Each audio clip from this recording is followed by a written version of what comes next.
ইফতারে যে জিনিসটি না হলেই নয় সেটা হলো শরবত। শরবত আমাদের ইফতারে লাগবেই। আর এই শরবতে আমাদের মিষ্টির জন্য প্রয়োজন হয় চিনি। আর এখন বর্তমানে কিন্তু আমরা খুবই স্বাস্থ্য সচেতন। চিনি ব্যবহার থেকে কিছুটা বিরত থাকি।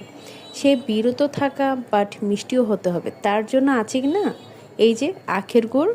এই আখের গুড় আপনাকে মিষ্টিও দিবে, শরবতের টেস্টও বাড়িয়ে দিবে এবং স্বাস্থ্যসম্মত। এই আখের গুড় কোথায় পেয়েছি? হারভেস্ট হোম বাংলাদেশ থেকে। এই পেজ থেকে কিন্তু হার্বাল সব ধরনের প্রোডাক্ট আপনার পেয়ে যাবেন, 100% অথেন্টিক। ইফতারে যে জিনিসটি না হলেই নয় সেটা হলো শরবত। শরবত আমাদের ইফতারে লাগবেই। আর এই শরবতে আমাদের মিষ্টির জন্য প্রয়োজন হয় চিনি। আর এখন বর্তমানে কিন্তু আমরা খুবই স্বাস্থ্য সচেতন। চিনি ব্যবহার থেকে কিছুটা বিরত থাকি। সে বিরত থাকা বাট মিষ্টিও হতে হবে। তার জন্য আছে কি না এই যে আখের গুড়। এই আখের গুড় আপনাকে মিষ্টিও দিবে, শরবতের টেস্টও বাড়িয়ে দিবে এবং স্বাস্থ্যসম্মত। এই আখের গুড় কোথায় পেয়েছি? হারভেস্ট হোম বাংলাদেশ থেকে।